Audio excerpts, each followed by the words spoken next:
What's up, Jet Nation? This is GreenBean hanging outside of the spaceship McDonald's here in Roswell, New Mexico.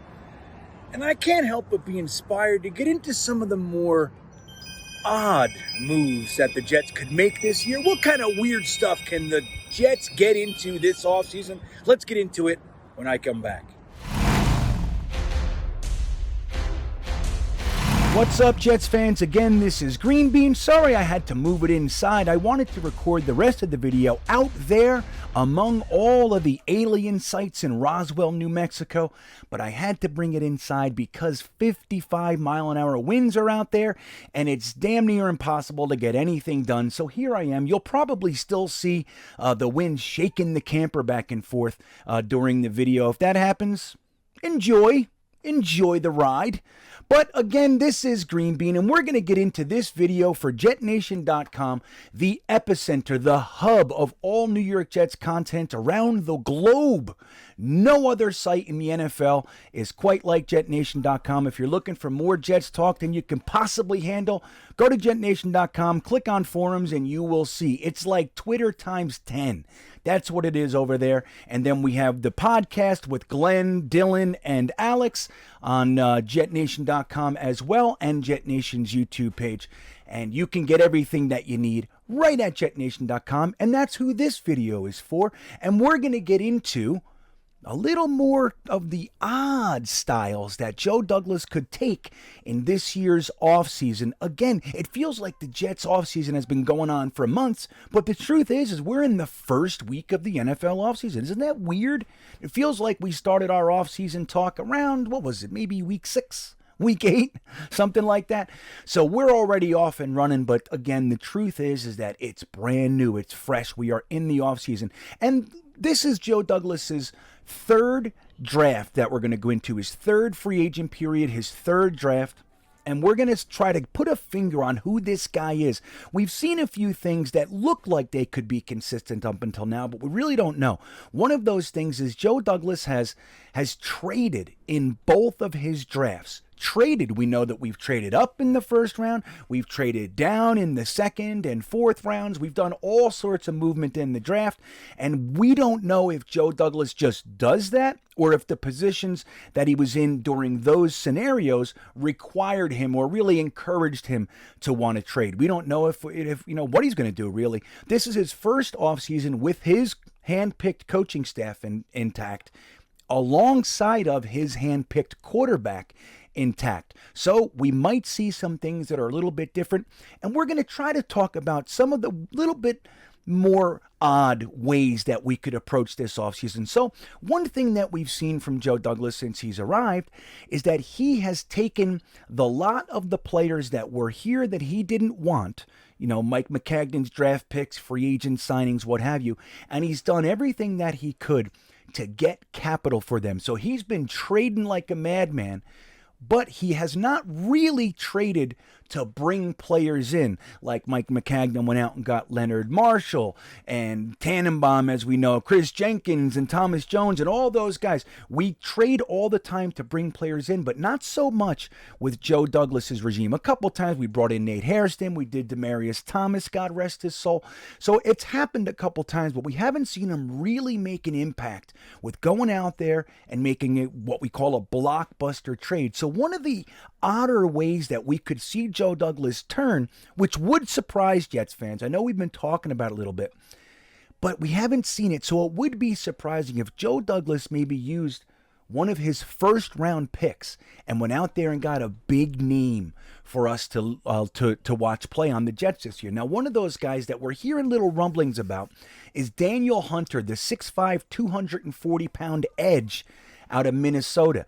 Now, people are saying, of course you go get Daniel Hunter. He's put up great production over his career. He did have an injury last year, so he played 7 games, but he still had 6 sacks, 6 tackles for a loss, and 10 quarterback hits. That right there is among the best we've seen on the Jets in the last decade. I mean, we praised Jordan Jenkins for getting 6 or 7 or 8 sacks. Daniel Hunter did that in 7 games this year. So The production is not really in question, especially when you look back a couple years. He had 14 and a half sacks in both 2018 and 2019 to go along with 15 tackles for a loss. I mean, the guy's an animal. We know that. Here's the downside of that. So if we use, say, the 10 overall pick to go and grab Daniel Hunter, the logic there is that anybody we take in the draft is a question mark. Daniel Hunter, we already know, is an NFL caliber edge.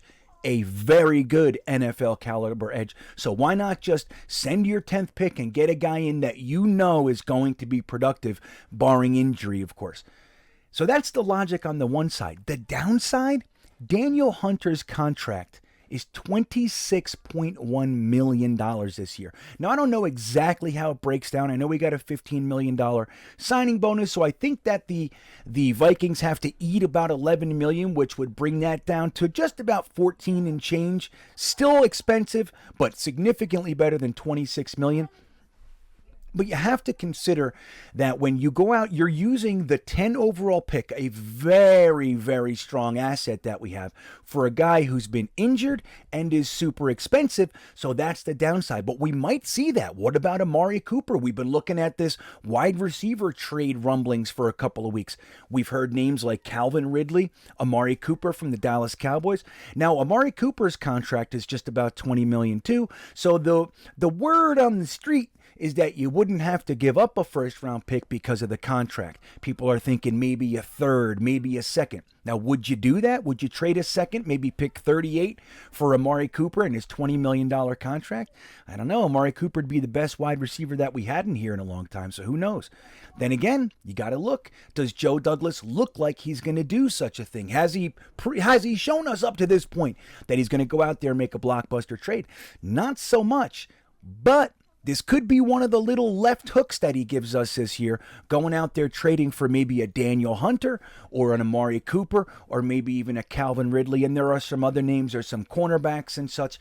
But what if we saw him do that? How would you feel if you turned around tomorrow morning, you wake up, you look at the back page of one of these rags that we still have up there in New York, you look at the back page and the New York Jets traded a second-round pick for Amari Cooper, or we traded the 10th overall pick to the Minnesota Vikings for Daniel Hunter? How would you feel? I don't know. I don't know how I'd feel yet, but it would be surprising to me. Now let's look at the exact opposite. What if Joe Douglas decided not to do the trade thing? Let's say he decides this is the year I am going to stick and stay at my picks in the draft. I have 2 top 10 picks. I have 4 top 40 picks. Let me just stick right there, use this very, very strong capital that I have. And not only that, let me not even go out there in free agency externally, and let me just keep the band together. As we know, consistency is king. So every year it seems like we have 10, 12 new starters sometimes.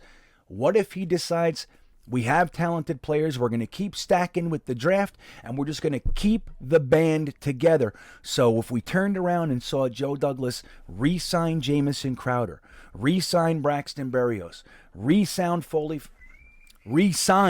Fatukasi, re-sign Keelan Cole. What if he decides to go that route and just says, we're working on consistency here.